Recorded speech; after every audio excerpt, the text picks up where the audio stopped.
كده كده أول ابتديشن. بسم الله.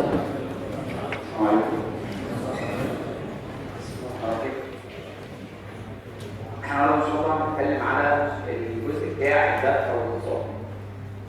المسائل بتاعت الدفع والاتصال دي مسائل بسيطه جدا، بس هي الفكره بتاعتها ان المساله تكون طويله شويه.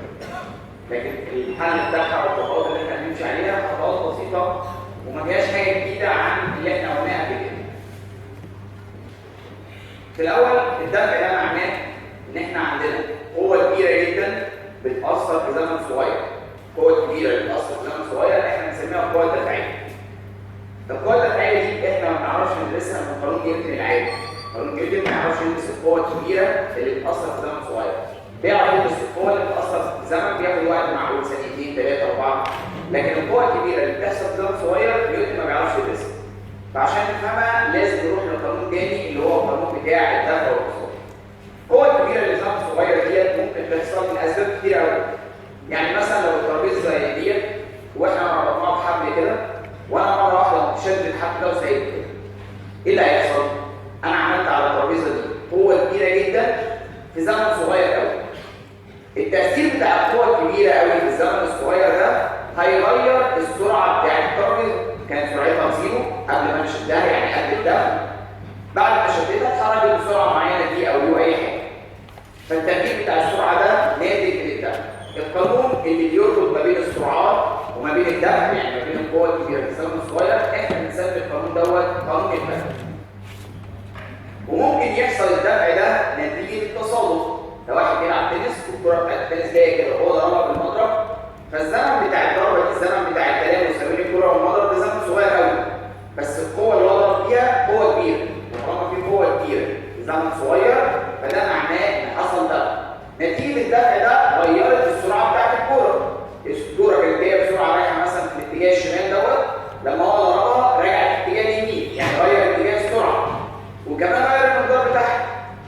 فالتغيير بتاع السرعه ده جه منين؟ جه نتيجه القوه الكبيره في الزمن الصغير اللي هو الدفع اللي عمله على الكوره نتيجه ان هو ضربها بالمضرب. اللي بيربط السرعات اللي حصلت بتاعت الكوره دي قبل التصادم وبعده مع الدفع اللي احنا عملناه على الكوره من المضرب هو قانون اسمه قانون الدفع. القانون دوت قانون بسيط قوي وطريقه التعامل معاه شبه قانون نيوتن. مثلا احنا كنا في قانون نيوتن بنقول ان نيوتن بيقول القوه بتساوي الكتله في العالم. فلما بنيجي نحسب ما كناش بنتعامل مع القانون، كنا نرسم رسمه نحط عليها القوه الخارجيه ورسمه نحط عليها القوه التاثيريه ونحلل ونعمل تكافؤ. القانون بتاع الدفع نفس الفكره، بس مش هنرسم رسمتين بس، مش رسم القوه الخارجيه ورسم القوه التاثيريه، لان القانون بتاع الدفع مش بيقول القوه بتساوي الكتله في العالم. القانون بتاع الدفع بيقول ان الدفوع الخارجيه بتساوي كميات الحركه اللي بعد الدفع ناقص كميات الحركه اللي قبل الدفع. من غير حتى نفهم التفاصيل اللي جوه القانون ديت، انا فاهم ان انا المفروض ارسم 3 رسومات. رسمه احط عليها الدفوع الخارجيه، ورسمه احط عليها كميات الحركه بعد، ورسمه احط عليها كميات الحركه اللي قبل الدفع او التصادم. وابدا احلل واعمل تكافؤ زي بتاع نيوتن. نيوتن كان عندنا رسمتين، فكنا بنقول اكس على الشكل الاولاني بتساوي اكس على الثاني، واي بتساوي واي.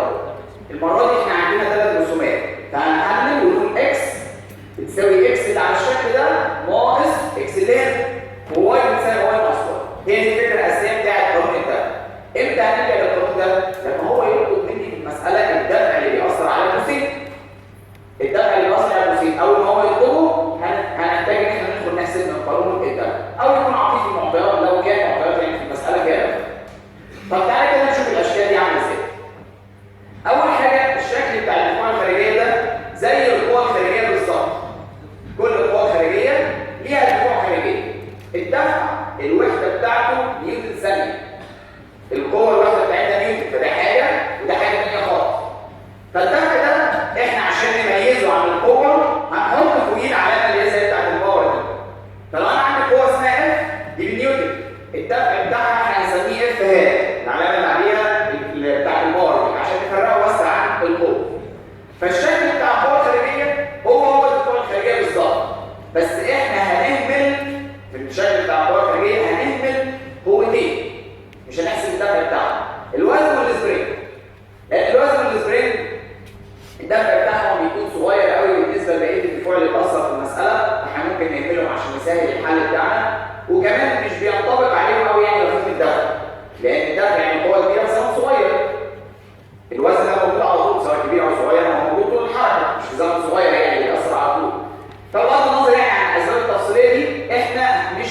هنحط الدفع بتاع الوزن ولا الدفع بتاع الاسبوع.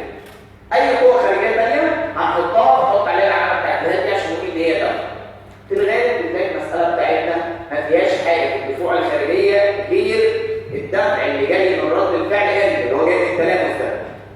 فمثلا لو احنا تخيلنا ان دي الكوره كده بتاعت التنس كانت نازله كده من فوق واحنا هنضربها بالمضرب. فالكوره دي لما انت تضربها بالمضرب ايه القوه اللي المفروض نأثر عليها القوه الخارجيه عشان نحط لها الدفوع؟ هو الوزن بتاعها ورد الفعل اللي جاي من التلامس. الوزن احنا بنعمله فهيبقى فاضل رد الفعل اللي جاي من التلامس بس. تعال نفرض كده ان اتجاه رد الفعل كان هنا كده مثلا على زاويه 20 درجه ولا حاجه. فاحنا هنيجي مكان رد الفعل ان ده ونحط الدفع اللي هو ان هات. بس احنا بنحب نسمي الدفع على سن الدفع الانجليزي اسمه امبلس، هم بيحبوا يسموه زي الان على سن الانجليزي اسمها نورمال رياكشن فبيحبوا يسموه ان. مش مشكله سمي اللي انت عايزه. المهم ان هنحط الدفع هنا والوزن مش موجود كده يبقى انا خلصت الدفوع الخارجيه. هروح احط بقى كميات الحركه. انت فاهم ان كميه الحركه دي عباره عن الكتله في السرعه. فانا هحط كميات الحركه اللي بعد الدفع اللي هي الكتله في السرعه اللي بعد الدفع ناقص كميات الحركه اللي قبل الدفع اللي هي الكتله في السرعه اللي كانت موجوده قبل الدفع. فعشان ما نقعدش كل مره نقول قبل الدفع وبعد الدفع احنا هنتفق مع بعض ان اي سرعه قبل الدفع هنسميها يو واي سرعه بعد الدفع هنسميها في. فشكل كميات الحركه اللي بعد الدفع ده عباره عن ام دي هحطه في الاتجاه اللي بعد الدفع. تعالى نحط اي رموز كده يعني او اي اتجاهات يعني. مثلا كانت السرعه مثلا في الاول جايه كده فدي كده هتبقى ام في الاتجاه بتاع السرعه مثلا على زاويه 30 درجه كده. ده كده الاسم المفروض نحطه اللي بعد الدفع. فتعالى ان احنا بعد ما ضربناها نزلت مثلا في الاتجاه اللي رايح هنا كده والزاويه دي 30 هي دي ام. قبل الدفع هي كانت جايه في الاتجاه ده. طبعا دي اي اشكال كده يعني او اي اتجاه الكلام ده ممكن يبقى مش مظبوط. ام يو على زاويه مثلا 45 يبقى دي الدفوع الخارجيه اللي غالبا ما بتكونش فيها حاجه من الاي. هنا شكل كميات الحركه اللي بعد اللي هو ام في الاتجاه بتاع البي وشكل كميات الحركه اللي قبل الدفع ام يو في الاتجاه بتاع اليو. ونبدا بعد كده نحلل في اكس وواي ونعمل التكافؤ. فلما نحلل في اكس وواي هيبقى هنا في اي كوزين 20 وهنا كده اي ساين 20 وهنا ام في كوزين 30 وام في ساين 30 ام يو ساين 45 وام يو كوزين 45. ونبدا نعمل التكافؤ بتاعنا. ما نيجي نعمل التكافؤ هنبدا في اتجاه الاكس واتجاه الواي. لا تعالى ناخد اتجاه الاكس وزي ما احنا كنا بنعمل في نيوتن لازم نفرض اتجاه موجب بمزاجنا بس نثبته على الاشكال كلها. انا هاخد الاتجاه اللي رايح الجديد دوت هو ده الموجب بتاعي. فيبقى عندنا التكافؤ ده بيقول ان اي كوزين 20 بتساوي الاكس اللي هنا اللي هي ام في كوزين 30 بالموجب عشان رايح يمين ناقص الاكس اللي هنا اللي هي سالب ام يو كوزين 45. السالب الاولانيه دي بتاعت القوه والسالب الثانيه بتاعت الاتجاه لان دي رايحه شمال واحنا فرضنا اكس اللي رايح يمين تبقى بالموجب. المعادله الثانيه في اتجاه الواي هتبقى لو انا خليت واي اللي طالع لفوق موجب تبقى اي ساين 20 بتساوي سالب ام في ساين 30 ناقص ام يو ساين 45 ناقص اولانيه القانون وناقص الثانيه اللي جايه من الاتجاه. وتحل المعادلتين دول مع بعض تحسب اللي هو عايزه. مش كده الكلام ده؟ طبعا الاتجاهات محطوطين اتجاهات مش مظبوطه كده احنا حاطين اي اتجاهات بس عشان نحلل ونفهم ازاي بنعوض في الاشاره. في اي حاجه صعبه في الكلام ده؟ اللي احنا هنحسبه من هنا في الغالب بيكون هو الاي اللي هو رد الفعل اي اللي موجود في المساله او اللي احنا بنسميه الدفع بتاع رد الفعل. ده بيجي تتسال. طب انا عايز اعرف رد الفعل نفسه القوه بكام؟ اللي هي ان يعني. فاحنا عندنا قانون بيربط الدفع بالقوه بتاعته. الدفع بتاع القوه اي قوه في الدنيا اسمها اف. الدفع بتاعها اللي هو اف هذا بيساوي تكامل القوه دي بالنسبه للزمن من اول 0 لحد تي ده الزمن اللي اثر فيه الدفع. يعني مثلا الكوره بتاعت التنس دي انت ضربتها في زمن نص سنه يبقى التكامل من 0 ونص. الدفع ده احنا هنجيبه من هنا واخد عوضي القانون والزمن عندي واعمل التكامل ده واحسب الاف بكام. اذا كانت القوه اف دي ثابته او انا عايز احسب متوسط القوه يعني برضه كان هي ثابته انا ممكن اطلعها بره التكامل. والقانون بتاع الدفع يبقى على الصوره اللي قدامك دي ان الدفع بيساوي القوه في الزمن اللي اثرت فيه. يبقى لو الدفع ده مثلا ب 100 نيوتن ثانيه والفتره الزمنيه بتاعت الدفع كانت 5 ثواني فيبقى 100 بتساوي اف في 5 يطلع من هنا ان القوه بتساوي 20 مثلا يعني. بس القانون ده احنا بنطبقه امتى؟ بنطبقه لو كانت الاف دي ثابته او احنا عايزين نحسب المتوسط متوسط القوه لان المتوسط يعني قوه ثابته برضه. فاحنا ممكن نرجع للقانون اللي في الاخر ده. ما تنساش ان الدفع ده حاجه بتحسب نيوتن ثانيه والقوه دي حاجه ثانيه الوحدات بتاعتها نيوتن وبيربط بينهم القانون هنا. في الحقيقه القانون بتاع الدفع ده هو الحاله العامه اللي نيوتن يعتبر حاله خاصه من الكلام ده. بمعنى ان كل المسائل اللي احنا حليناها بنيوتن كان ممكن نحلها من قانون الدفع.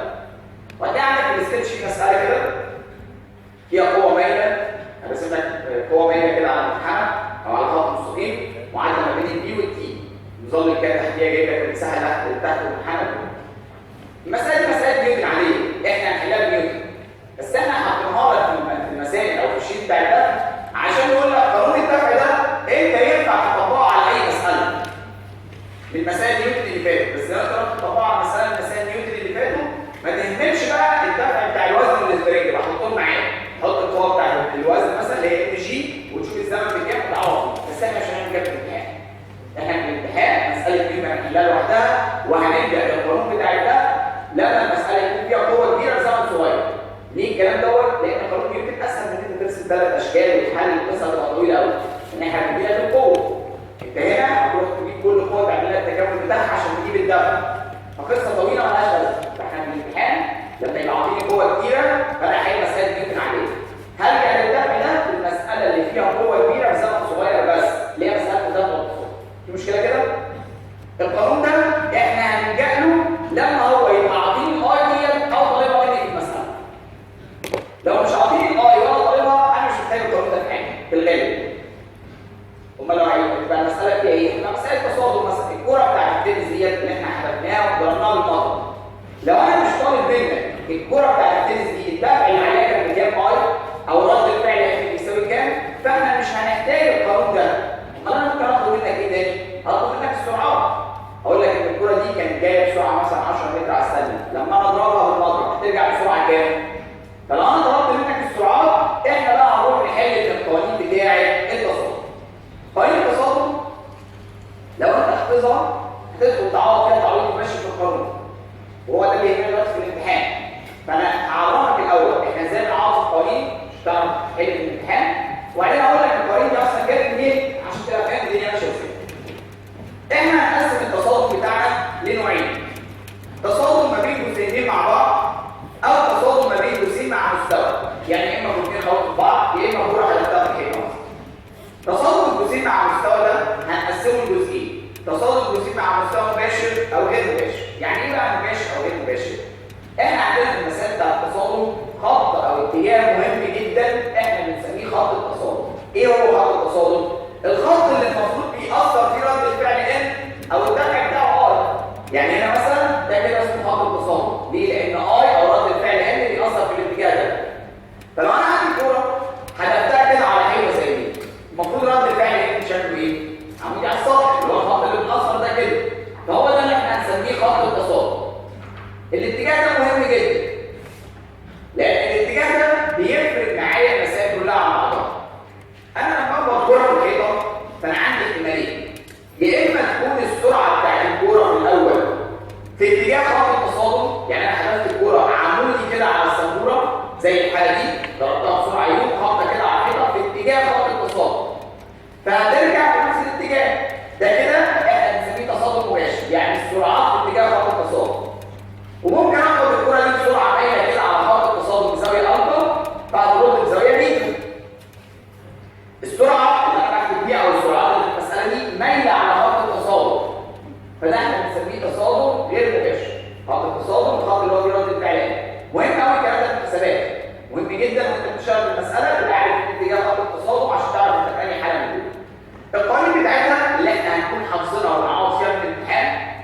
التصادم المباشر، التصادم الغير مباشر مع المستوى، احنا عندنا قانونين بيحكموا التصادم ده.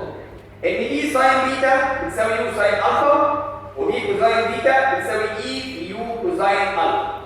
على اساس ان الدي واليو دول اللي هم السرعات اللي قبل التصادم او بعده على نفس التعريفات اللي قلناها قبل كده، والفا وبيتا دي الزوايا بتاعت السرعات اللي قبل التصادم، الفا الزاويه بتاعت السرعه اللي قبل التصادم، وبيتا الزاويه السرعه اللي بعد التصادم، بس مش مع اي اتجاه كده.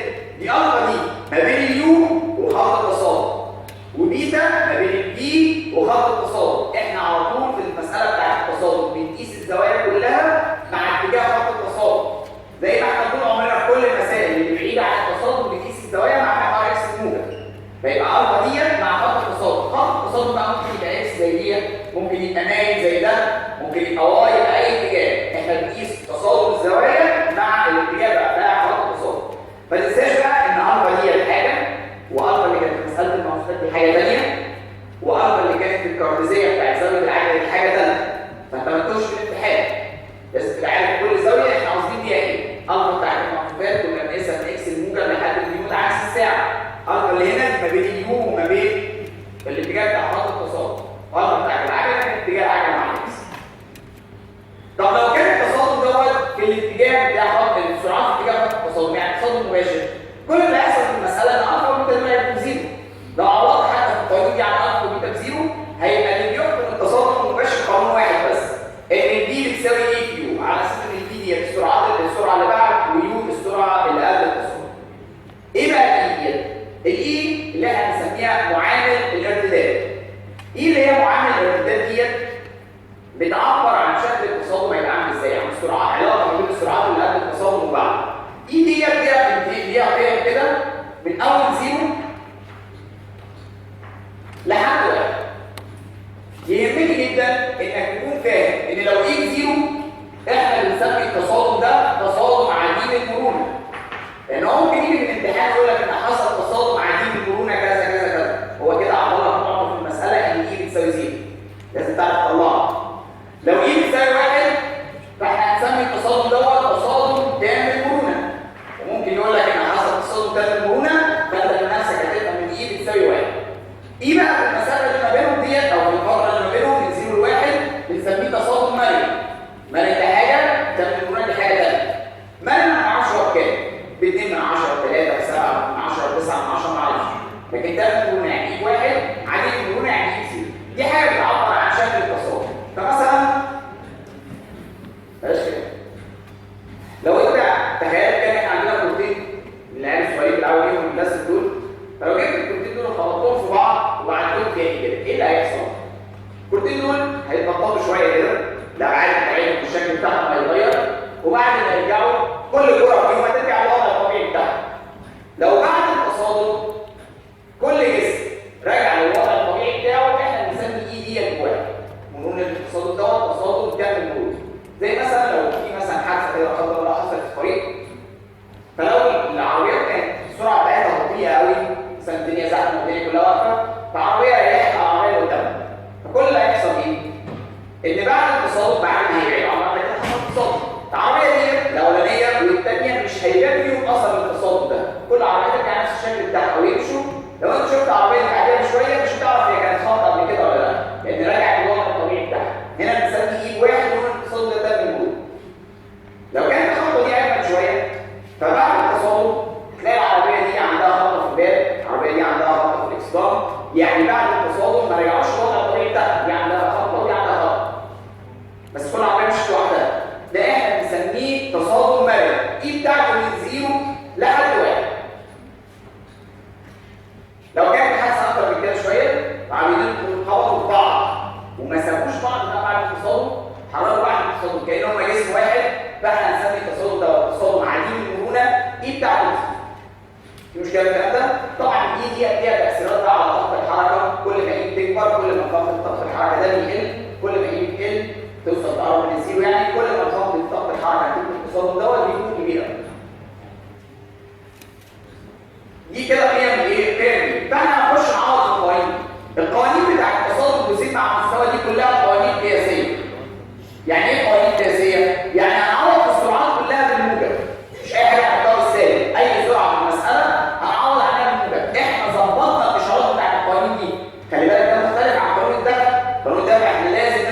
فيها موجب ونظبط عليه المساله كلها.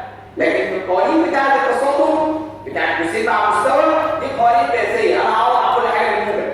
احنا ظبطنا الاشارات بتاعه القوانين في الاول. فانت مهم تبقى عارف في المساله انت حاله التصادم بتاع القوسين مع مستوى هي دي ولا دي؟ عشان تعرف تعوض عليه قوانين وتخش تحل المساله. لو هو طالب في المساله سرعات والمعطيات سرعات ملوش علاقه خالص في المساله بالدفع ولا القوه اللي بتتاثر، يبقى احنا هنحل هنا بس. لو طلب كمان ده يبقى احنا هنستخدم القوانين بتاعه التصادم مع القانون بتاع الدفع اللي احنا شرحناه ده.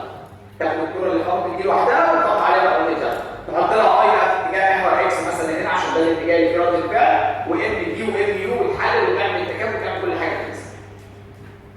طيب لو عندنا جسيمين خبطوا في بعض، لو في جسيمين خبطوا في بعض زي دول كده، فالمفروض ان خط التصادم برضه هتلاقي هنا محور اكس اللي هو الاتجاه اللي فيه رد الفعل، لان انت لما هتفصل كل كره من دول كده لوحدها هنا هيبقى في ان وهنا في ان زيها، بس احنا لما نحب نحسب الدفع هنسمي اي، فهنا في اي وفي اي زيها اللي هي جايه من رد الفعل ان.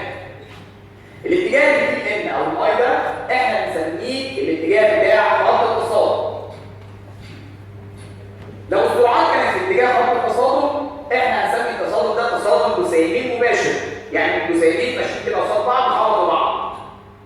بس ده مش شرط يحصل كل المسافه، ممكن الكره تبقى طالعه من تحت كده يعني ده اتجاه السرعه، وكره ثانيه طالعه من الناحيه الثانيه يبقى ده اتجاه السرعه بيخبطوا بعض. خط التصادم مثلا اكس او مايل باي زاويه، المهم ان السرعات مش في اتجاه خط التصادم، ده هنسميه تصادم جسيمين غير مباشر وده الدكتور اللي كان معانا.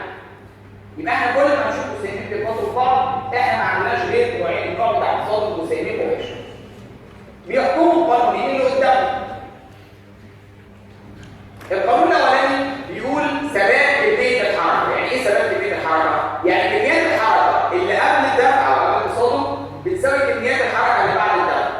احنا هنيجي على الجسيمين دول ونسمي بمزاجنا اي واحد فيهم الجسيم رقم 1 ونسمي الثاني رقم 2 بمزاجنا.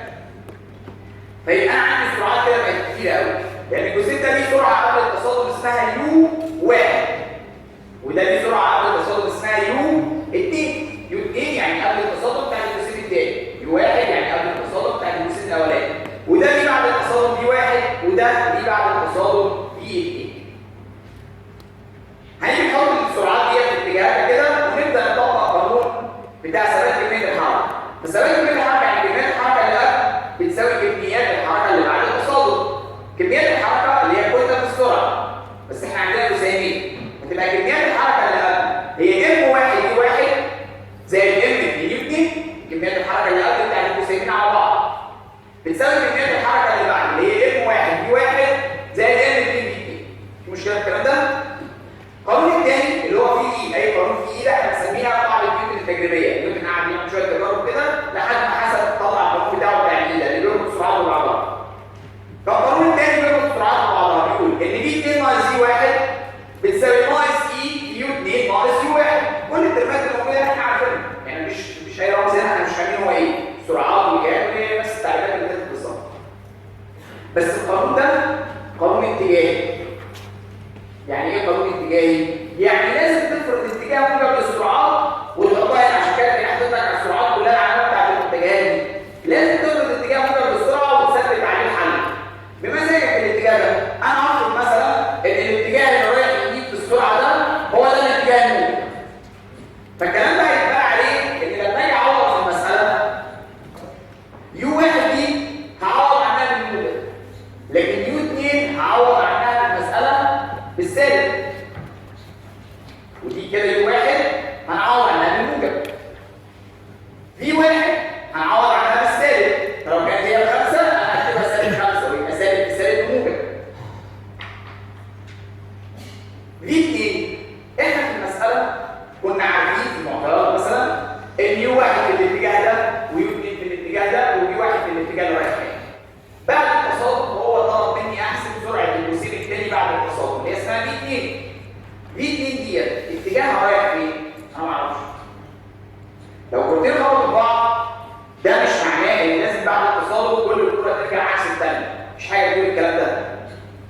لو كنتين خبطوا بعض ممكن بعد التصادم يمشوا هما الاثنين في نفس الاتجاه، وممكن واحده تقف والثانيه تكمل.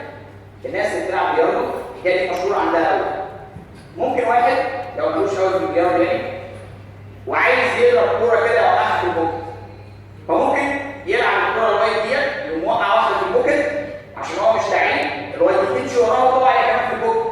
يعني ايه؟ يعني بعد التصادم الكوره دي دخلت في البوكت والثانيه وراها. يعني بعد التصادم الاثنين ماشيين في نفس الاتجاه، فوارد ان دي بعد التصادم تروح كده ودي تنزل وراها عادي مش مشكله. ولو واحد لعيب ممكن لو الكوره دي موجوده على البوكت نفسه فهو يقوم ضاربها يوقعها هي بس الوايت ما يقعش وراها، يخبطها يوقع الكوره في البوكت والوايت تقف مكانها. يعني ايه؟ يعني بعد حصل التصادم دي ماشيه كده ودي وقفت، يعني دي كانت زيرو. وممكن الحاله بتاعت التصادم اللي انت متصورها بقى بسهوله ان هم يخبطوا بعض ويرجع كل واحده عكس الثانيه. فاحنا ما بنبقاش عارفين بعد التصادم اتجاه السرعات رايح فين، ما نعرفوش ده. فالمفروض زي ما احنا متعودين اي سرعه احنا ما نعرفهاش بنفرضها ونستناها تطلع بالموجب او السالب. لو طلعت بالموجب يبقى الفرض بتاعنا صح، لو طلعت بالسالب يبقى الفرض غلط. فطالما انا هفرض السرعه دي بمزاجي فاسهل حاجه ان انا افرضها في الاتجاه الموجب. انا ناوي اخلي الاتجاه الموجب رايح يمين اقوم حاطط فيه 2 يمين، انا ناوي اخلي الاتجاه الموجب رايح شمال احط فيه 2 شمال واحسبها. لو طلعت بالموجب يبقى زي الفرض بتاعي، لو طلعت بالسالب يبقى عكس. ليه انا بعمل كده؟ اصل انا لما هفرضها في الاتجاه الموجب هيعوض عنها هنا سيبها اسمها دي 2 كده، لكن لو انا حطيتها في الاتجاه السالب لازم لما اجي اكتبها في القانون اكتب ال 2 في سالب دي 2، وانا اصلا مش عارف دي 2 بكام، فايه داعي ان احنا بقى نقعد نكتب سالب في رقم انا مش عارفه؟ ما انت كده بتطبق القوانين بتاعتك. فعشان كده احنا هنتعود مع بعض ان اي سرعه احنا مش عارفين اتجاهها هنفرضها في الاتجاه الموجب، وبعد كده لما تطلع السرعه لو طلعت بالموجب يبقى زي الفرض بتاعنا، ولو طلعت بالسالب يبقى عكس الاتجاه. لو طلعت بالسالب ممكن تمشي على الطريقه العاديه اللي احنا بنعملها على طول، تخليها في نفس الاتجاه اللي انت فرضته وتعوض بالسالب كل القوانين مفيش اي مشكله. او ممكن تغير الاتجاه وتبقى تعوض بالموجب عادي، يعني مش مشكله الاثنين دول زي بعض. في مشكله في القصه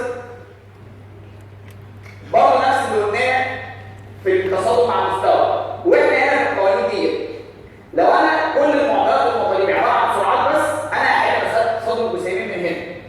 لكن لو طلب مني في المساله بقى رد الفعل الدفعي او الدفع الكامل او اي حاجه من الحاجات دي على القواعد لازم اروح ادرس الدفع مع القوانين دي. لما اروح ندرس الدفع لازم تفصل كل كره لوحدها، لانك لو درستهم الاثنين على بعض كده اي دي هتكنسل اي ثانيه مش هتشوفها. فانت لازم تفصل كل كره وتدرس يا اما الكره الاولانيه يا اما الكره الثانيه بمزاجك، الاثنين طبعا نفس القاعده اختار اي واحده فيهم مش هتفرق حاجه، بس المهم لازم تفصلهم وتدرس اي واحده فيهم بنفس الطريقه، تدرس الثلاث اشكال وتعمل احتكاك وقصه. في حاجه صعبه كده؟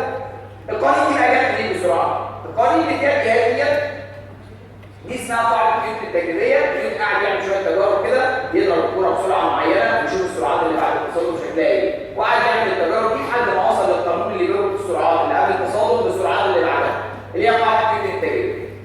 القوانين اللي فوق احنا جايبينها اصلا من القانون بتاع الدفع. القوانين اللي فوق احنا اصلا جايبينها من قانون الدفع. يعني لو انت خدت الكوره ديت وطبقت عليها قانون الدفع وخدت الكوره دي وطبقت عليها قانون الدفع، دي هتجيب لك معادله ودي هتجيب لك معادله، وجمعت المعادلتين دول على بعض هتوصل للقانون بتاع حسابات كميه الحركه. طبعا دي معاها فيزياء وحاجات زي كده بس احنا مش عايزين التفاصيل دي نوضح في المحاضرات اكيد كويس. القانون ده اللي فوق هنا جاي برضه من قانون الدفع. لو انت خدت الكوره دي وطبقت عليها الدفع من الاتجاه بتاع واي اللي هو الاتجاه العمودي على خط التصادم هتوصل للقانون اللي فوق. في مشكله في الكلام ده؟ حاجه صعبه؟ احنا بقى هنعمل في المسائل دي. احنا المساله بتاعت التصادم في الغالب ما بتبقاش مساله كده جزئين خبطوا بعض وخلاص او جزئين مستوى. ده التصادم ده بيبقى حته جوه المساله.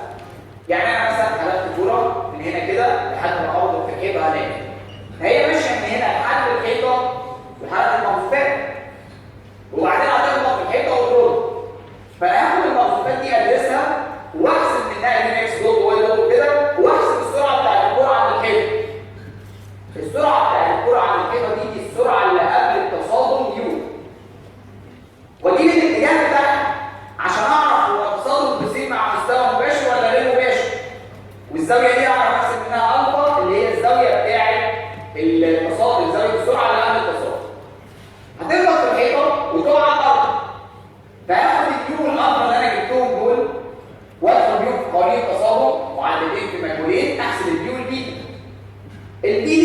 هي السرعه اللي بعد التصادم، اللي بالنسبه لي هي بي نوت بتاعت المخزوق اللي هيرد من الارض، اللي هيرد من الحيطه اللي على الارض. والزاويه دي اللي انا حسبتها دي ليها علاقه بالزاويه الفا بتاعت المخزوقات، مش لازم تبقى بيتا بتساوي الفا بتاعت المخزوقات، ممكن تبقى بتساويها، ممكن 90 ناقص 90 زائد 180 ناقص على حسب حاله المساله، بس لازم بيتا ديت يكون ليها علاقه بالفا بتاعت المخزوقات. ويوم المخزوق ده واقع في الارض خابط كوره هيحصل تصادم مباشر، تحسب ان المخزوق السرعه اللي خبط فيها في الارض ديت او اللي خبط فيها الكوره يبقى دي السرعه بتاعته قبل التصادم، تدخل المعدات بتاعت التصادم وتحل التصادم وتكمل كده مرحله ورا الثانيه. المشكله ان المساله بتكون طويله والرموز بتتكرر، يعني المفروض ان انا حضرتك في الاول كان ليه سرعه اسمها دي نود بزاويه الفا، وبعد ما خبط في الحيطه كان عندي زاويه الفا بتاعت التصادم مختلفه عن الفا بتاعت المخزوق ده، وبعد ما اتخبط في الحيطه وهو بيرد بقى عندي دي نود والفا مختلفين عن اللي فات خالص. ما انت مهم انك ما تتوهش بقى في المساله، تبقى فاهم كل الرمز اللي هتحطه في المساله ده بيعبر عن ايه، وتعرف تنقل من المرحله للثانيه. السرعه اللي خبطت بيها في الحيطه دي كانت قبل التصادم بس اسمها يو، يو ديت هتدخل بيها التصادم ترجع بعد التصادم بسرعه اسمها دي، خلي بالك دي ديت هيبقى اسمها دي نود المخزوق اللي بعدها. النقله ديت كده لازم تكون مركز فيها وانت بتحل. في حاجه صعبه في الكلام ده؟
المساله دي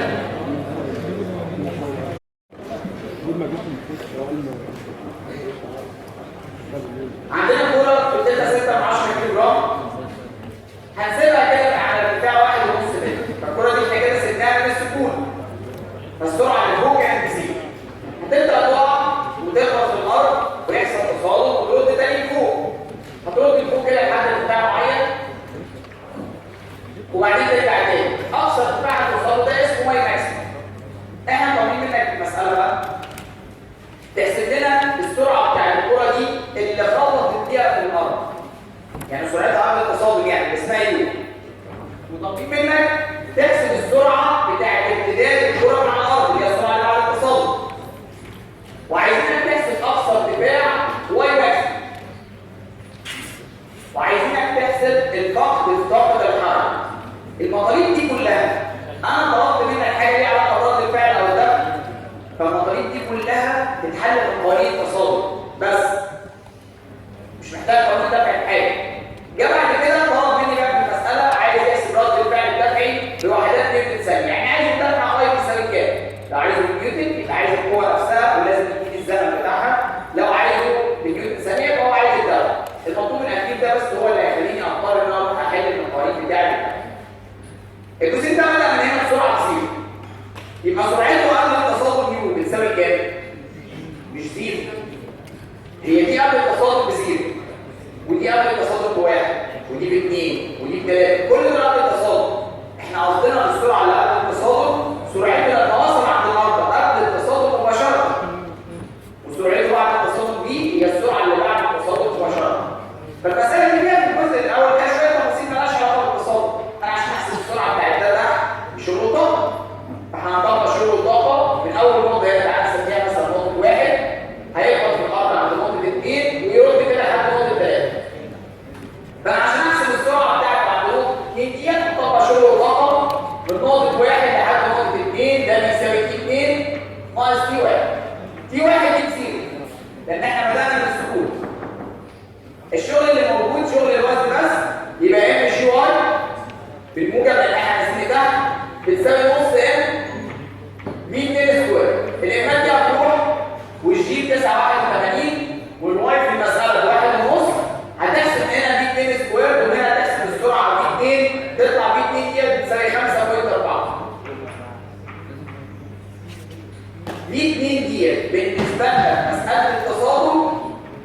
اسمها يو.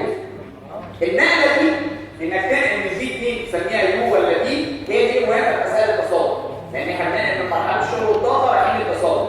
بعد التصادم هننقل من مرحله التصادم لمرحله ثانيه بعديها. المهم انك تعرف نقله السرعات بتبقى عامله ازاي.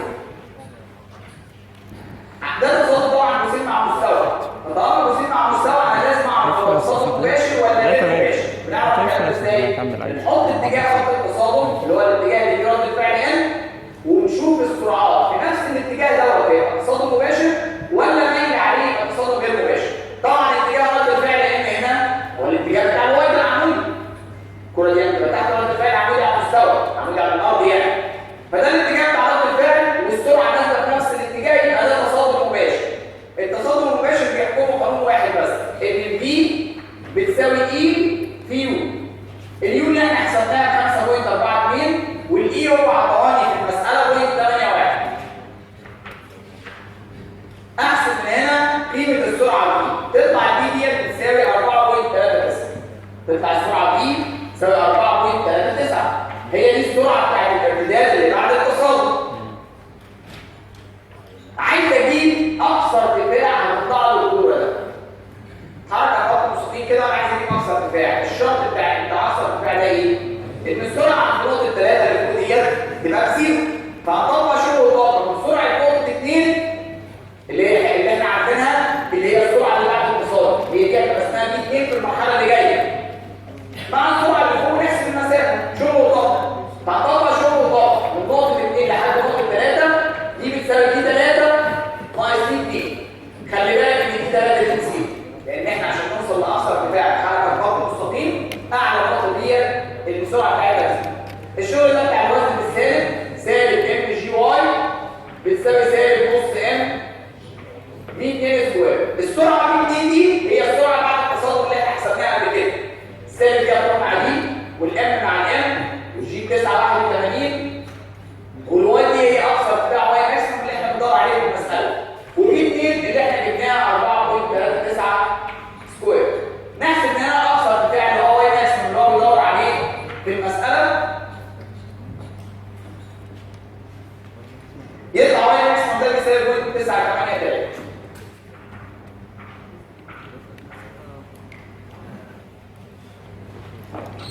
في مشكله الكلام ده؟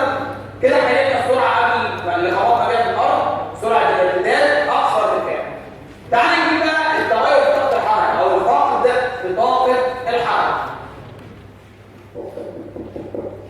الفقد في طاقه الحركه ده مش بتاع تركيب. فقد طاقه الحركه عباره عن ايه؟ طاقه الحركه اللي كانت قبل التصادم ناقص طاقه الحركه اللي بعد التصادم. انا كنت داخل طاقه حركه معينه وبعدين حصل عمليه التصادم دي قللت طاقه الحركه، فطلعت طاقه مختلفه. الفقد ده بيساوي كام؟ الفرق اللي ما بينهم. فاحنا تعالى نسميها مثلا دلتا اي او اي حاجه. الفقد في طاقه الحركه عباره عن ايه؟ طاقه الحركه اللي قبل التصادم اللي هي نص ام يو سكوير، يعني السرعه اللي قبل كانت اسمها يو، ناقص طاقه الحركه اللي بعد التصادم اللي هي نص ام في سكوير. الام هو عباره في المساله 6/10 واليو اللي احنا حسبناها من الشغل والطاقه كانت ب 5.42 كل ده سكوير طبعا، والبي اللي احنا حسبناها من قوانين التصادم 4.39 كل ده سكوير. بتحسب هنا قيمه الفقد في طاقه الحركه. في مشكله في الكلام ده؟ عايزين بقى نبدا نحط القوانين بتاعه التصادم عشان نحسب الدفع اكتر.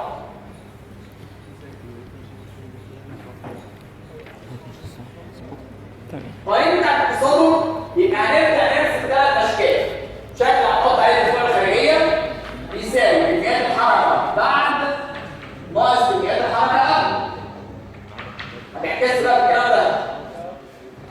شكل القوه الخارجيه اللي هي كل القوى الخارجيه ما عدا الوزن والسبرينج. احنا ما عندناش حاجه هنا غير هو الوزن ورد الفعل ان. الوزن هنهمله يبقى قدر رد الفعل ان اللي الدفع بتاعه احنا بنسميه ار في الاتجاه بتاع رد الفعل اللي هو طالع لفوق كده. حد عنده مشكله في الكلام ده؟ كميات الحركه اللي قبل كنا نازلين بام يو وبعد طالعين بام يو. تلاقي بقى لما تبقى الحركه بتاع التصادم جزيئين مع بعض مباشر او جزئين مع مستوى مباشر بتلاقي على طول تصادم مباشر، يعني بتلاقي في اتجاه كده فاضي.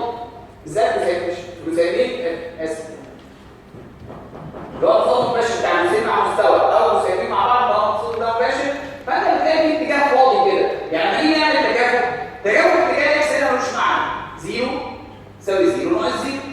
مالهاش معنى ايه؟ فاحنا محتاجين معادله واحده بس اللي هي التكافؤ في اتجاه الواي، ولازم تكون في اتجاه موجب. انا هقول لك ان طبعا الفوق ده الموجب بس. يبقى اي بتساوي ام في ناقص ام يو، ناقص الاولانيه بتاعت القانون وناقص الثانيه بتاعت الاتجاه. الام دي 6 من 10، والبي اللي هي السرعه اللي بعد التصادم اللي هي 4.39، واليو اللي هي السرعه اللي قبل التصادم اللي هي 5.42، وتحسب الناتج كلها ارقام وتطلع قيمه الغايه بتاع غايه 5.89. كانت المشكله كان ممكن في المساله دي يطلب مني كمان ان انا احسب رد الفعل نفسه القوه بالنيوتن. طب لو رد الفعل ده ثابت مثلا في المساله او هو عايز يحسب القيمه المتوسطه بتاعته، فاحنا هنروح للقانون اللي بيقول ان الدفع ده بيساوي القوه اللي احنا بنسميها ان مضروبه في الزمن بالترتيب. الاي دي احنا حسبناها 5.89. عشان احسب الان لازم يكون الزمن اللي حصلت فيه الخبطه دي.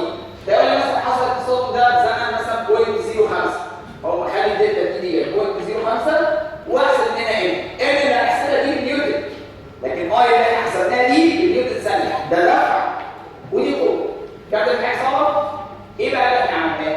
احنا نخش مساله التصادم نحدد النوع بتاعها انهي واحد في دول وراء القوانين بتاعها، تلاقي مساله تتحل على طول.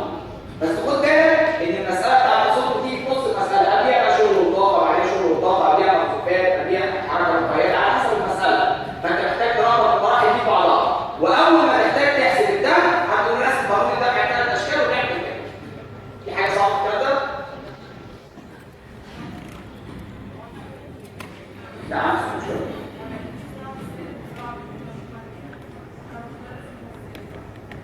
لو في اتجاه بيكون فرض اتجاه موجب للسرعات، مثلا السرعه اللي نازله تحت دي موجب، يبقى لو السرعه طلعت السرعه بتبقى بالسالب. الاختيارات كده. يعني مثلا هنا لو احنا الدكتور قال لنا السرعه اللي نازله تحت دي مش فاهم.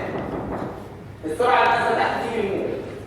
فده معناه ان اليو دي هتبقى بالموجب عشان كانت نازله تحت.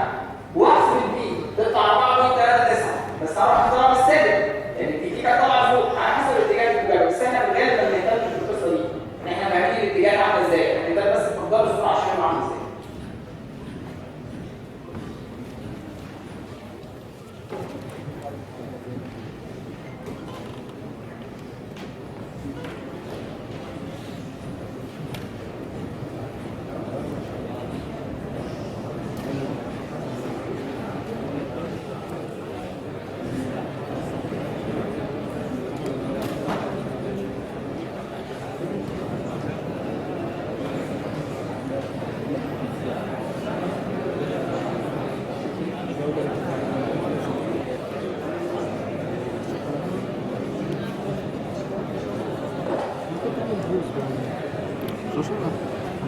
مش مشكلة، عايز اعمل بص، عايز تعمل عشان نريح ايدك حتى شويه.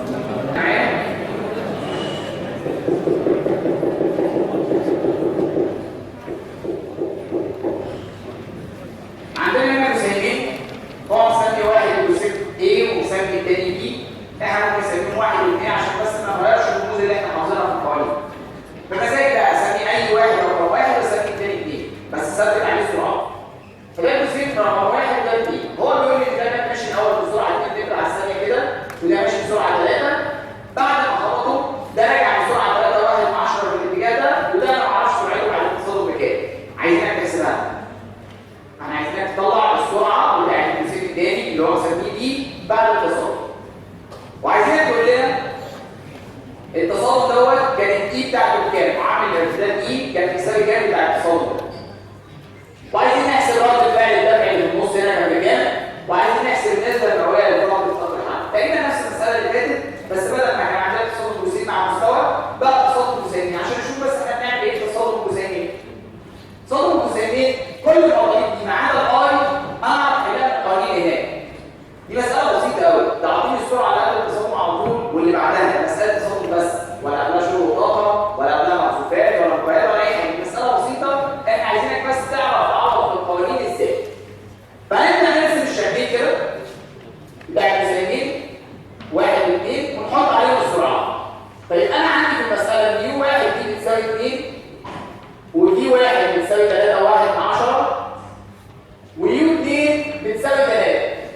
2 رايحه فين؟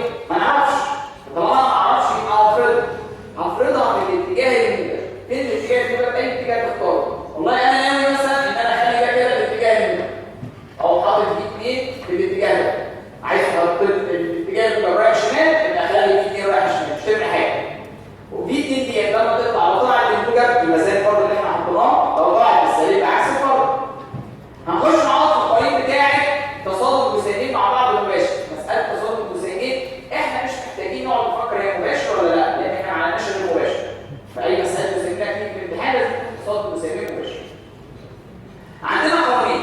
قانون ثبات كميه الحركه بيقول ام 1 دي 1 زائد ام 2 يو 2، الكلام ده بيساوي ام 1 دي 1 زائد ام 2 دي 2. وعندنا قاعده الفكر التجريبيه اللي بتقول بي 2 ناقص بي 1 بتساوي ناقص اي يو 2 ناقص يو 1. وهنبدا نعوض بالارقام، وما تنساش ان دي قوانين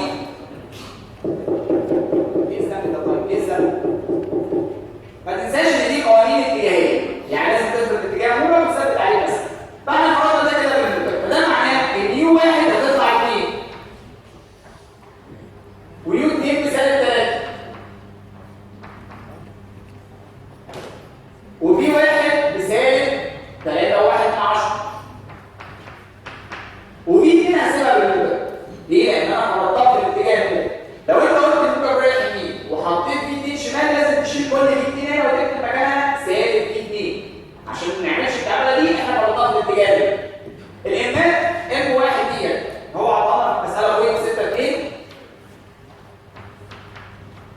وام 2 هو عطانا في مساله بوينت 8.4. لو انت مركز كده في المساله دي عباره عن معادلتين جواهم مجهولين. جواهم مجهول اسمه بي 2 ومجهول اسمه الاي. المعادله الاولانيه المجهول اللي فيها هو بي 2 بس. تقدر تودي بقى الناحيه الثانيه كده وتحسب ارقام لحد ما تطلع قيمه البي 2. بي 2 في المساله دي هتطلع بتساوي 0.765. بي 2 هتطلع بتساوي 0.765. طلعت بالموجب يبقى زي الفرض اللي انا حاطه رايح يمين كده. لو طلعت بالسالب يبقى بعكس الاتجاه. طب لو طلعت بالسالب اعمل ايه؟ ممكن اخليها بنفس الاتجاه اللي انا فرضته في الاول واعوض عنها بالسالب، ممكن او اعكس الاتجاه بتاعها واعوض عنها بالموجب. مش تفرق حاجه، بس الاسهل ان انت تعكس اتجاهها وتعوض بالموجب. خلاص هي مش تفرق حاجه، انت ممكن تسيبها زي ما هي زي ما انت عارف في الاستاتيكا كده وتعوض عنها بالاشارات بتاعتها. جبنا البي 2 هاخد البي 2 دي واحطها هنا كده زي 0.765.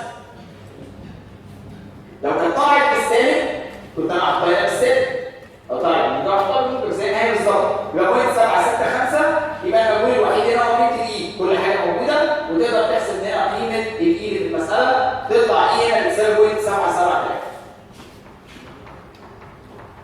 برضه هي نفس الفكره بتاعت الحل. احنا بنرسم المساله ونجيب الحاله بتاعت التصادم ونروح نعوض في القوانين بتاعتنا على حسب حاله التصادم. ولما يطلب مني في المساله ان هو عايز يحسب رد الفعل الدافعي او قوه الدفع، فده معناه ان انا هضطر اروح لقانون الدفع وارسم 3 اشكال وكده. عايز يحسب في المساله الفقد بضغط الحركه، هي برضه نفس الفكره. ضغط الحركه اللي قبل التصادم ناقص ضغط الحركه اللي بعد التصادم، فهروح لنفس القانون. بس المره دي انا عندي جزيئين، فهتبقى ضغط الحركه قبل التصادم دي عباره عن ترمين، عباره عن نص ام 1 يو 1 سكوير زائد نص ام 2 يو 2 سكوير ناقص ضغط الحركه اللي بعد التصادم هتبقى برضه ترمين نص ام 1 يو 1 سكوير زائد نص ام 2 بي 2 سكوير. وتطلع من هنا ضغط الحركه وضغط الحركه بيساوي كام؟ المساله اللي فاتت ما كانش عندي تمرين، انا مش كبير، ما كانش فيها جزء واحد نص ام يو سكوير ناقص نص ام بي سكوير. لو في جزئين يبقى ضغط الحركه اللي قبل بتاعت الاثنين ناقص ضغط الحركه اللي بعد بتاعت الاثنين. في مشكله في الكلام ده؟ كده يبقى احنا جبنا الفقد في ضغط الحركه. بس هو ما كانش عايز الفقد، هو كان عايز النسبه المئويه للفقد في ضغط الحركه. يعني ضغط الحركه اللي احنا فقدناه كام في المية؟ 20%، 30%، 20%. عشان نجيب النسبه دي نعمل ايه؟ هنقسم على ضغط الحركه اللي قبل التصادم ولا اللي بعده؟ اللي قبله ضغط الحركه القديم انا داخل ب 100%، فراح شويه الموديل ده قد ايه؟ لازم احسبه اللي في الاول، احسبه القديم. فاحنا هناخد ضغط الحركه وعايزين نجيب النسبه المئويه بتاعت ضغط الحركه دي بتساوي دلتا اي اللي احنا حسبناها من فوق على ضغط الحركه اللي قبله، وتضرب طبعا الكلام ده ب 100% كده عشان تجيب النسبه المئويه بتاعته. ضغط الحركه اللي قبل هو النص اللي فوق ده بس، نص ام 1 دي 1 سكوير زي نص ام 2 سكوير، ماليش دعوه بيه. في حد عنده مشكله في الكلام ده؟ لما تعمل القصه دي هتطلع النسبه بتاعت الضغط دي 35.8. لاحظ ان نسبه الضغط دي كل ما الايد ركز معايا، كل ما الايد في المساله تبقى كبيره نسبه الضغط دي بتقل، وكل ما الايد تبقى صغيره بتقرب من الزيرو نسبه الضغط دي بتكبر. يعني احنا مثلا لما الايد كانت 0.77 الفقد كان 35%، لو اي دي كانت مثلا 0.9 الفقد ممكن يبقى 20% 15%، لو اي دي بقت 1/10 الفقد ده يقرب من 80 90%. يبقى انت كل ما الاي دي بتزيد كل ما الفقد بتاع ضغط الحركه بيقل، وكل ما الاي بتقل كل ما الفقد بتاع ضغط الحركه بيقل. طبعا الكلام ده تقدر تفهم كده بالسرعات كده، كل ما الاي بتزيد فالسرعات اللي قبل التصادم اللي بعد التصادم بتكون قريبه من بعضها، طالما هي قريبه من بعضها يبقى الفرق اللي ما بينهم ده هيكون صغير، يبقى الفقد بتاع ضغط الحركه دي والعكس معاك. في حاجه صعبه في الكلام ده؟ عايز يحسب بقى رد الفعل الدفعي عشان يحسب رد الفعل الدفعي اللي هو في يوم ثانيه ده انا لازم افصل بقى كل جسم من دول لوحده واحسب منه الار. البس الجسم الاولاني او الثاني مش تفرق حاجه، الاثنين زي بعض، بس انا لما ابقى في الامتحان انا اروح البس الجسم الاولاني عشان كل السرعات بتاعته هو عطاني في المساله مش هحسب حاجه، لكن دوت هيطلع نفس الرقم صح لو انت بتحاسب بيه 2 صح، لكن لو انت حسبتها غلط هتغلط في الاي اللي بعدها. لكن عموما لو الارقام مظبوطه الاثنين طبعا زي بعض مش مشكله. تعالى نحسب بقى الشكل بتاع ده. انا هرسم الجسيم الاولاني هرسمه 3 اشكال. ده علامه الفرع الخارجيه، خلي بالك الدفع اللي هنا هيبقى في الاتجاه ده والدفع اللي هنا في الاتجاه الثاني. التصادم ده الدفع زي هنا بالظبط، كل واحد بيأثر على الثاني. فلما ادرس الجسيم الاولاني ده تبقى اي رايحه شمال كده. دي كميات الحركه اللي قبل الدفع اللي هي رايحه كده واسمها ام 1 دي 1 لان قبل الدفع السرعه رايحه يمين. ودي كميات الحركه اللي بعد الدفع دي كانت رايحه شمال اهي اللي هي ام 1 دي 1. هتلاقي الاتجاه بتاع الواي ده مش لازم زي ما حصل مره كده على طول في الصوره المباشر ده في اتجاه ملوش لازمه في الحل، 0 بيساوي 0. هاخد الاتجاه بتاع الاكس وهنفرض بمزاجنا ان اللي رايح يمين ده هو اللي موجب مثلا، يبقى سالب اي بتساوي سالب ام 1 دي 1 سالب ام 1 دي 1. السالب دي بتاعت الاتجاه والسالب دي بتاعت القانون، ودي في الاتجاه الموجب والسالب بتاعت النار. الام 1 كانت 0.6 والبي 1 ب 3.1 واليو 1 ب 2، كل دي ارقام تطلع لنا قيمه الايه؟ تطلع لنا قيمه الاي بمساله تعويض مباشر. لو واحد حب يحسب الاي من على الجسيم الثاني هيرسم الجسيم الثاني ده بالثلاث اشكال بتوعه ويحط الاي، بس المره دي اي رايح يمين اللي على الجسيم الثاني اي بتاعته يمين، وده كميات الحركه اللي قبل يعني ام 2 يو 2 وبعد كان رايح كده يبقى ام 2 في 2. خد بالك لو دي ديت كنا احنا حسبناها وطلعت بالسالب، لما اجي ارسم هنا هعمل ايه؟ عندي اختيارين، يا اما اخليها في نفس الاتجاه اللي انا طلبته او حاططها كده وحاطط الدي 2 بالسالب، يا اما اعكسها واحطها في الاتجاه الصح بتاعها اللي هو رايح شمال بس ساعتها احط الدي 2 بالموجب. هي بالظبط شبه حاجه. فانت المهم تبقى مثبت نفسك على طريقه معينه للحل عشان ما تتلخبطش وتبدا بقى تعوض. الاي هتبقى بتساوي ام 2 دي 2 ناقص ام 2 يو 2 على اساس ان اكس يمين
دي 7 بس. سؤال هو ممكن احسبها بطريقه ثانيه؟ نعم. ممكن احسبها ازاي؟ اقول ان هي بتساوي ام فرق ام دلتا بي. طب اسمع منك بس، اسمع منك لو سمحت. اسمع زميلك لو سمحت. طيب الواحد يطلع مش 3 ويك محسب 3 ويك محسب. ايوه ما هي طيب معايا كده لو كنتها ام دلتا بي خلاص بدل ما اعمل كل ده. ام دلتا دي؟ على نفس الشيء. ايوه ماشي، ما هي دي ام دلتا دي، بس خلي بالك بقى شويه.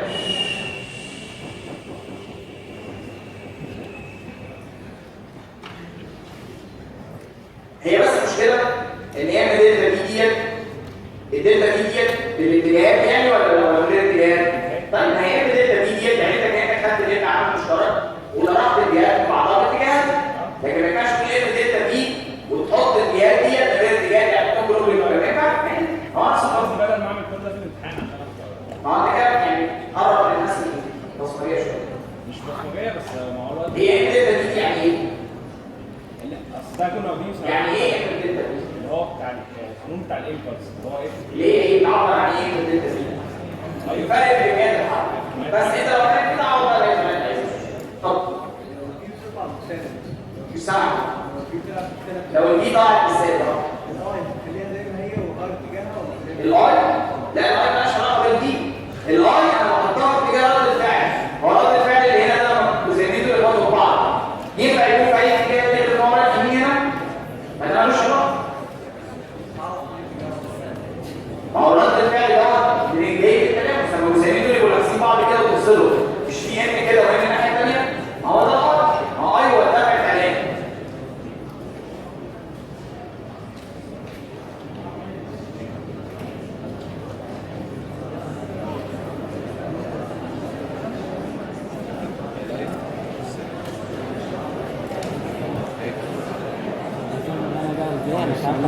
لا عادي عادي، لا لا.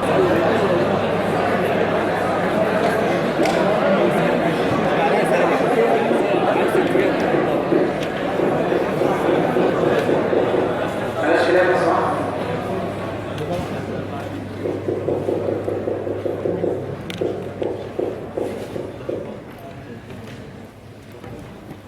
المساله ديت فيها تصادم بسيط مع المستوى اللي هو تصادم يعني مباشر يا اما غير مباشر، لازم نحدد النقط. المساله دي مهمه جدا، فيها تفاصيل كده في النص. على طول المساله بتاعت التصادم لما بيدخل معانا المخلوقات مساله بتتكعبل في النص كده. ايه اللي بتتكعبل فيها؟ خليك فاهم كده قبل المساله عشان لما نحل تبقى عارف ايه المشكله بتاعتها. اللي بيتكعبل في المساله هي الاتجاه بتاع السرعه. مساله لو فيها مخلوقات مع التصادم الاتجاه بتاع السرعات دي بيبقى فيها كعبله كده في النص، لازم تبقى صاحي جدا وانت بتحل المساله دي. في متر كده تحت الكوره سرعه طبيعيه بتساوي 2.4 متر على الثانيه. فالكوره دي من عند 5 متر، الكوره دي هتمشي كده تقع في الارض عند نقطه دي، وبعد كده تخبط الدروب تاني وتفضل بقى تتنطط كده فوق. هو عايز يعرف السرعه اللي الكوره دي هترد بيها من الارض عند نقطه دي، اللي هي السرعه بعد التصادم. يعني سرعه الارتداد ديت اللي هي سرعه الكره بعد التصادم. لازم يكون عندي السرعات اللي قبل التصادم. السرعات اللي قبل التصادم هنجيبها من الموصوفات اللي في الاول. وعايز يجيب في المساله زاويه من السرعه اللي بعد التصادم دي بكام؟ يعني يبقى قانون القوانين بتاع التصادم. وعايز يجيب اقصى ارتفاع بتاع الكره في اول نقطه ديت اللي هي مسافه اتش، دي هنجيبها من الموصوف اللي بعد كده. المساله دي عندنا حركه موصوفات في الاول وبعدين تصادم وبعدين موصوفات جديده. نبدا مرحله مرحله. نبدا من ناحيه طبعا فيها المعطيات موجوده هنا. الموصوف الاولاني ده انا اعرف عنه ان دي نود بتساوي 2.4 وان الفا بتاعت الموصوف ده بتساوي 0. لان احنا لازم في مساله الموصوفات نحط المحاور عند نقطه الاطلاق ونقيس الزاويه الفا من اكس الموجب لحد الدي نود عكس الساعه. لازم اكس الموجب يمين واي الموجب لفوق. دي قوانين او القواعد الاساسيه بتاعت الموصوفات. انا عايز احسب ايه بقى من الموصوفات دي كلها؟ عايز احسب السرعه عند النقطه دي. السرعه عند النقطه دي اللي احنا هنجيبها من الموصوفات دي تعتبر السرعه يو اللي قبل التصادم. فانا عشان اجيب السرعه بتاعت الموصوفات بجيب اكس دوت واي دوت. انت راجل بقى دلوقتي محترف في الموصوفات، فانت فاهم ان عشان تجيب اكس دوت واي دوت انت محتاج يكون معاك البي نود والالفا والتي. فالبي نود والالفا موجودين، احنا محتاجين التي اللي هو الزمن بتاع نقطه دي. عشان تجيب التي رقم برضه انت لسه راجل مختلف، فانت فاهم ان احنا بنروح نحسب التي بنفكر الاول في معادله الاكس لان دي اسهل واحده. فلو عايز تي بي لازم يكون عندي اكس بي، دي مش موجوده في المساله، احنا نقدر نحسبها يعني. بس الموضوع مش مستاهل، ممكن لو ما عرفتش اجيبها من الاكس اروح اجيبها من المعادله بتاعت الواي، فعشان اجيب تي بي لازم يكون معايا واي بي. احنا عندنا هنا في المساله واي بتاعت نقطه بي بتساوي سالب 9/10. فممكن اقول ان الواي دي بتساوي اللي عند نقطه بي بتساوي بي نود ساين الفا تي اللي عند نقطه بي ناقص جي تي سكوير ده عند بي. ده المعادله الرقميه بتاعت الواي. واو، احنا عارفين ان الواي بسالب 9/10 والبي نود ب 2.4 وساين الفا اللي هو ساين 0 بزيرو، كل ده هيروح كده، والجي في المساله ب 9.81. تطلع من هنا قيمه التي اللي عند نقطه بي. طبعا هيطلع حل الموجب بسالب، ما ينفعش الزمن يطلع بالسالب، فهنختار حل الموجب هيطلع من هنا ان التي بي ديت تساوي 0.428 ثانيه. طالما احنا عندنا البي نود والالفا والتي احنا نقدر نحسب السرعات. فاخش اجيب اكس دوت اللي عند نقطه بي وواي دوت اللي عند نقطه بي. ركز معايا جدا في الجزء اللي جاي ده لان هنا اللخبطه بتاعت المساله. اكس دوت هي عباره عن بي نود كوزاين الفا، ده رقم ثابت. كوزاين الفا اللي هي كوزاين 0 ديت تطلع كوزاين كلها بواحد، وبي نود ب 2.4 تطلع اكس دوت ديت بتساوي 2.4 متر على الثانيه. واي دوت اللي هي بي نود ساين الفا ناقص جي تي اللي عند نقطه بي ساين 0 تبدا هيروح، وجي ديت ب 9.81 والتي احنا حسبناها 0.428. نطلع من هنا قيمه الواي دوت. واي دوت في المساله دي هتطلع سالب 4.2. يبقى دي كده الواي دوت ودي الاكس دوت. نقدر نروح نجيب منها السرعه كلها في بي اللي هي جذر اكس دوت تربيع زائد واي دوت تربيع اللي عند نقطه بي. السرعه كلها اللي عند النقطه دي هتطلع 4.84.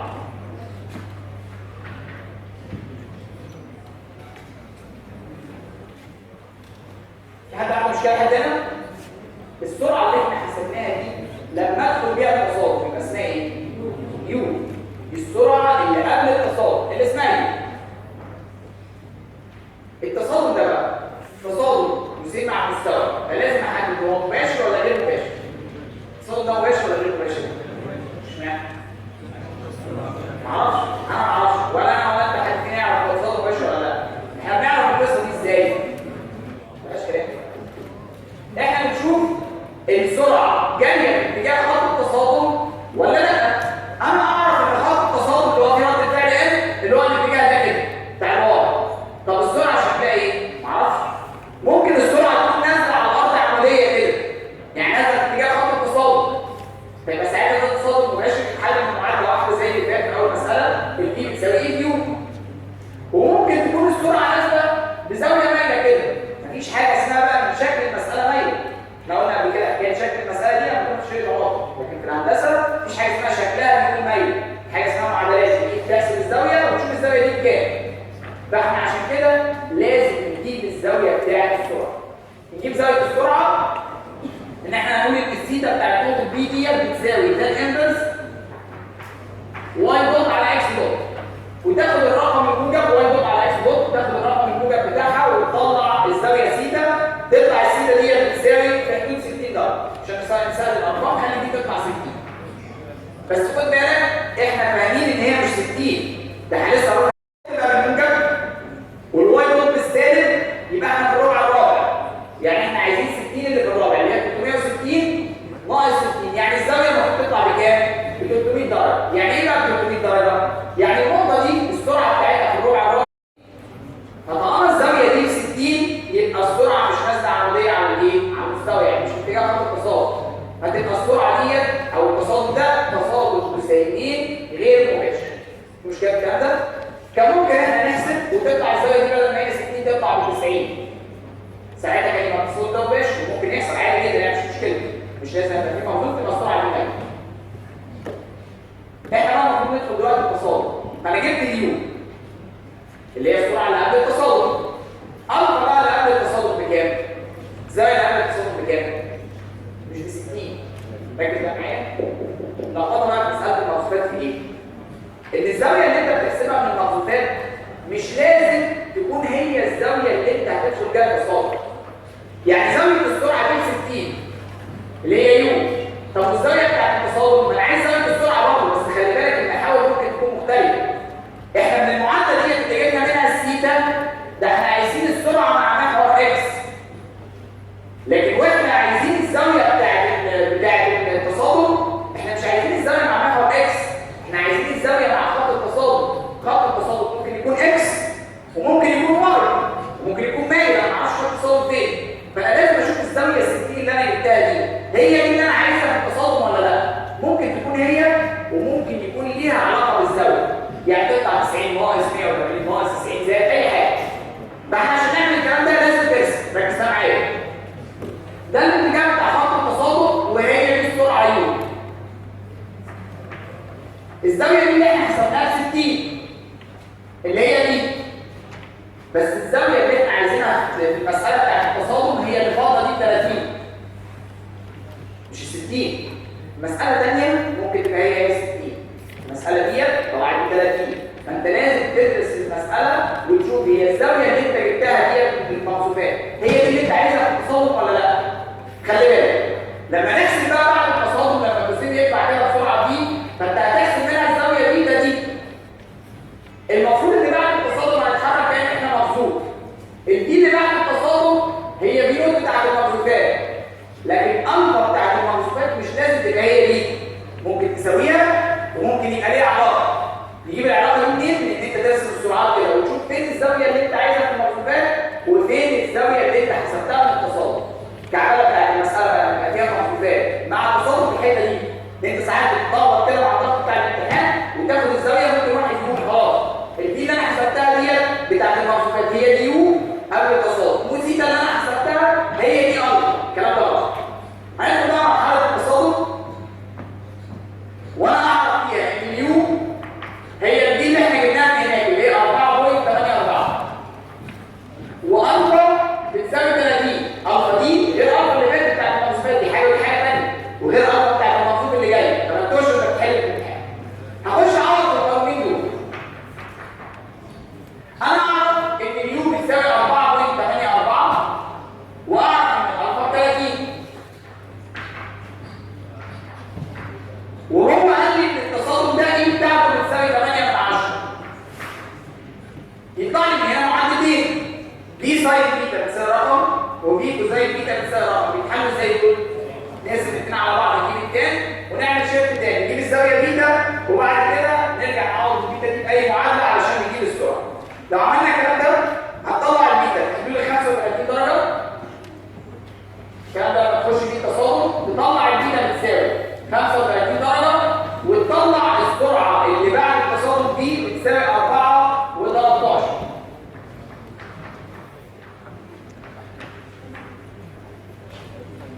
دول كده اللي انا هدخل بيهم مرحله المقصودات اللي جايه. السرعه اللي بعد التصادم دي هي السرعه دي بتاع المقصود اللي بعد كده اللي هو ده اللي انا عايز اجيب منه الاتش. والزاويه دي اللي انا حسبتها 35 دي لازم يكون ليها علاقه بالفا بتاعت المقصودات اللي جايه، ممكن تكون بتساويها او في علاقه 90 ناقص 90 زائد اي حاجه.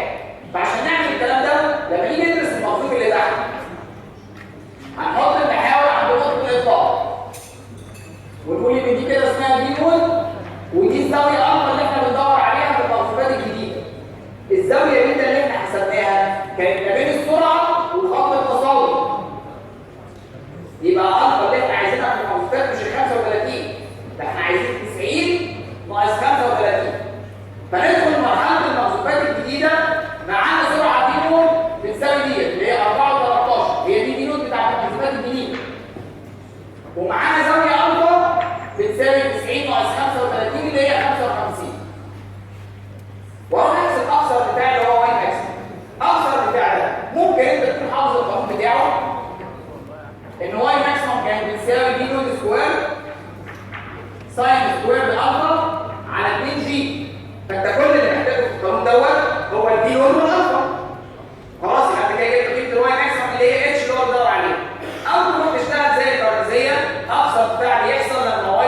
بتساوي 0 فتحسب منها الزمن وتاخد الزمن ده تعوض بيه معادله الواي. برضه كل اللي انت محتاجه في المساله هو البيود والالفا، مش محتاجين حاجه تاني غيره. فطالما معايا البيود والالفا اقدر اروح احسب المسافه اتش اللي موجوده في المساله. مشكله المساله بتاعت التخلصات ايه؟ ان انا عندي في المساله في هنا بيود وهنا بيود، دول مختلفين عن بعض. فانت لو سرحت في نص المساله ورحت تدور على بيود في الورقه بتاعتك، مين انهي واحده؟ مكتوب عندنا هنا الفا وعندنا هنا الفا وعندنا هنا الفا، كل واحده من دول الثانيه. فلو سرحت في نص المساله مش هتعرف تعمل حاجه، تقدر ترجع تجيب تاني المساله من اول وجديد. طبعا القصه بتاعت التنفيذ مع التصادم لازم تاخد بالك من الزوايا على حسب ما احنا قلنا. شوف الزاويه اللي انت بتجيبها في المرحله اللي انت عايزها الناحيه الثانيه ولا لا. حد يسال؟ طيبين.